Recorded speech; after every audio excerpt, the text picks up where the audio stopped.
তো ডেন্টিনের আমরা কিছু প্রপার্টি জানি, ঠিক আছে? সেটা হচ্ছে কি ডেন্টিনের কিছু প্রপার্টি, যেমন হচ্ছে ফিজিক্যাল প্রপার্টি। আসলে ফিজিক্যাল প্রপার্টিগুলো কী কী ডেন্টিনের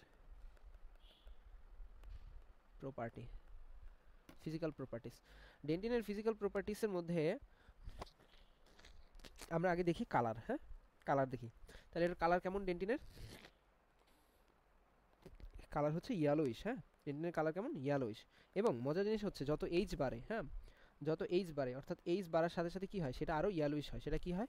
সেটা আরও ইয়েলোইশ হয়। বুঝতে পারছো? অর্থাৎ যত বয়স বাড়বে একটা লোকের, যত বয়স বাড়বে তার ডেন্টিনের কালারটা তত ইয়েলোইশ হতে থাকবে।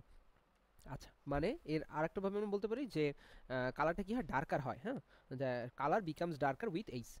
আচ্ছা, এবং ডেন্টিনটা দেখো হার্ড হলেও এর কিন্তু ইলাস্টিসিটি থাকে। হ্যাঁ, এনামেলের কিন্তু ইলাস্টিসিটি থাকে না। আচ্ছা, এটা আমরা বলছিলাম যে এনামেল পড়ানোর সময় এনামেলের ইলাস্টিসিটি থাকে না। এর ফলে কী হয়? এনামেল হচ্ছে খুব সহজে কিন্তু ক্র্যাক হয়ে যায়। হ্যাঁ, এনামেল অনেক হার্ড, কিন্তু এর এটার উপর যদি বেশি ম্যাস্টিকেটের ফোর্স পড়ে তাহলে কী হয়? এটা ক্র্যাক হয়ে যায়। কিন্তু ডেন্টিনটা আবার কি? ডেন্টিনটা অনেকটা হচ্ছে ইলাস্টিক। হ্যাঁ, চিন্তা করো এই যে টুথের উপর, আচ্ছা, এই বাইরের লেয়ারটা হচ্ছে, এই ধরো এই যে সাদা লেয়ারটা দিচ্ছি, এই লেয়ারটা হচ্ছে এনামেল। হ্যাঁ, এনামেলের লেয়ার। এখন এনামেল তো অনেক হার্ড, এর উপর যখন স্ট্রেংথ পড়ে বা এর উপর যখন ম্যাস্টিকেটরি প্রেশারটা পড়ে, এর উপর যখন ফোর্স পড়ে, তখন কি হয়? এই ফোর্সটা তো কি হয়? পাস হয়, তাই না? ফোর্স কি পাস হয়? ফোর্সটা হচ্ছে নিচের দিকে আসে এবং নিচের দিকে আসে। নিচের দিকে এই ডেন্টিনটা অনেকটা কেমন? অনেকটা হচ্ছে বলছি ইলাস্টিক। ডেন্টিন হচ্ছে ইলাস্টিক, ইলাস্টিক, এবং এটা কিন্তু হার্ড, অলসো হার্ড। তো ইলাস্টিক হওয়ার কারণে এটাকে কিন্তু কি সহজেই উইথড্র করতে পারে। ঠিক আছে, এই ফোর্সটাকে কি করে, এই যে প্রেশার আসতেছে সেটাকে স্ট্যান্ড করতে পারে, মানে সেইটা সহ্য করতে পারে, সেটা কি সহ্য করতে পারে। আচ্ছা, তাহলে এর হার্ডনেস কেমন আমরা এটা জানলাম। হ্যাঁ, তাহলে হার্ডনেস কেমন? কালার জানলাম আগে, এবার হচ্ছে হার্ডনেস। হার্ডনেস আমরা অলরেডি দেখে ফেলছি। হার্ডনেস হচ্ছে less harder than enamel, less harder than, অন্য কালি দিয়ে লিখি,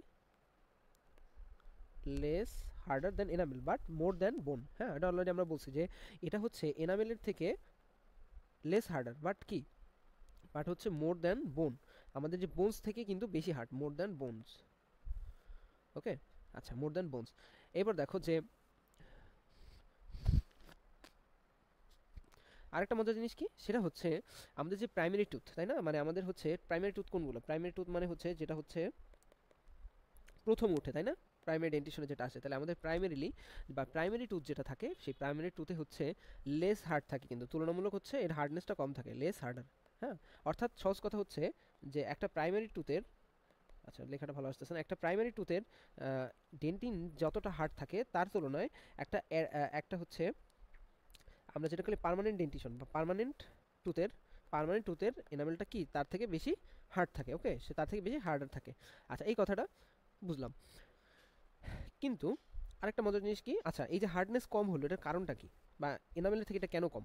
হ্যাঁ, এর এর কারণটা হচ্ছে দেখো যে এইখানে যে মিনারেল কন্টেন্ট হচ্ছে এনামেলের থেকে কম থাকে। মিনারেল কন্টেন্ট কি থাকে? এনামেলের থেকে কম থাকে। কন্টেন্ট হচ্ছে লেস, হ্যাঁ, লেস দেন এনামেল। এনামেলের থেকে মিনারেল কন্টেন্টটা বেশি কম থাকে। হ্যাঁ, কম থাকার কারণে এটার হার্ডনেসটা অটোমেটিকলি কমে যায়। আচ্ছা, এখন আমরা আরেকটা জিনিস বলবো, সেটা কি দেখো, সেটা আবার এটার সাথে রিলেটেড। সেটা কিভাবে? যেহেতু এর মিনারেল কম, তাহলে মিনারেল কম হলে কি হয়? সেটা হচ্ছে রেডিও অপাসিটি কমে যায়, রেডিও অপাসিটি কমে যায়। আচ্ছা, এই টার্মগুলো একটু কঠিন লাগতে পারে, যে আচ্ছা আমি আমি আগে লিখি রেডিও লুসেন্সি। রেডিও লুসেন্সি কী হবে? রেডিও লুসেন্সি বেশি হবে। রেডিও লুসেন্সি কী হবে? বেশি হবে, more than enamel. More than enamel, যেহেতু আমরা এনামেল পড়ে ফেলছি তাহলে এনামেলের সাথে সুন্দরভাবে কম্পেয়ার করতে পারি। এখন ব্যাপারটা আসলে কীভাবে হয় বা আমরা কীভাবে বুঝবো? ধরো এই যে আমরা টু তাকাইলাম, মাত্র আর একটা টু তাকাই, এটা টু তাকাইলাম। হ্যাঁ, এই বাইরের লেয়ারটা কি? বাইরের লেয়ারটা অলরেডি আমরা বলতে ফেলছি, বাইরের লেয়ারটা হচ্ছে, ধরো এই বাইরের লেয়ারটা হচ্ছে এনামেল, এটা হচ্ছে এনামেল। আর ভিতরের যে লেয়ারটা সেটা হচ্ছে কি? সেটা হচ্ছে ডেন্টিন। একটু বেশি মোটা হয়ে গেছে।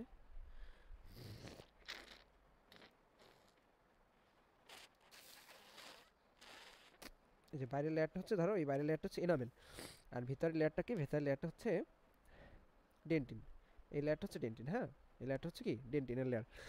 এখন যখন তুমি এক্স রে পাস করবা, এক্স রে বা রঞ্জন রশ্মি যখন দিবা, এক্স রে দিবা, তখন কি করবে? এনামেলের মধ্যে দিয়ে যখন পাস করবে, এনামেলে কি বেশি আছে বললাম? এনামেলে হচ্ছে মিনারেল কন্টেন্ট বেশি আছে, ক্যালসিয়াম অনেক বেশি পরিমাণ আছে, ক্যালসিয়াম, ফসফেট, অন্যান্য যত আয়নগুলো আছে, ফ্লোরিন।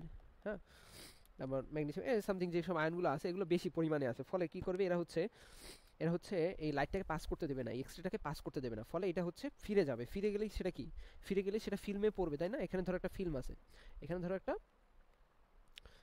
এক্সরে ফিল্ম আছে, তো ফিল্মের উপর যখন পড়বে তখন কি আলোগুলো যখন পড়বে তখন উজ্জ্বলতা দেখাবে, তাই না? উজ্জ্বলতা দেখাবে, তার মানে কি এইটার রেডিও অপাসিটি বেশি, মানে অপেক, আগে বুঝতে হবে ওয়ার্ডটা বুঝতে হবে। অপেক মানে হচ্ছে অস্বচ্ছ, অপেক মানে কি, অপেক মানে হচ্ছে অস্বচ্ছ, অস্বচ্ছ, হ্যাঁ, মানে স্বচ্ছতা নাই, স্বচ্ছতা কম বা ট্রান্সপারেন্সি কম, হ্যাঁ। তাহলে ট্রান্সপারেন্সি কম হলে সেখান থেকে লাইটটা কি করবে, কম পাস করবে, কিন্তু যদি ট্রান্সপারেন্সি বেশি হয় সেক্ষেত্রে লাইটটা বেশি পাস করবে। এখন উল্টা ঘটনা হচ্ছে ডেন্টিনের ক্ষেত্রে, সেটা কি, যেহেতু এর মিনারেল কন্টেন্ট কম সেখান থেকে লাইটটা বেশি পাস করবে, তার মানে কি লুসেন্সি দেখা যাবে, লুসেন্সি দেখা যাবে, বুঝতে পারছো? তাহলে কি দেখা যাবে, লুসেন্সি। তাহলে ডেন্টিনের ক্ষেত্রে কি দেখা যাবে, ডেন্টিনের ক্ষেত্রে হচ্ছে রেডিও লুসেন্সি দেখা যাবে, রেডিও লুসেন্সি, হ্যাঁ, রেডিও লুসেন্সি বেশি হবে আর কি, ঠিক আছে? আচ্ছা, আশা করি তোমরা বুঝতে পারছো।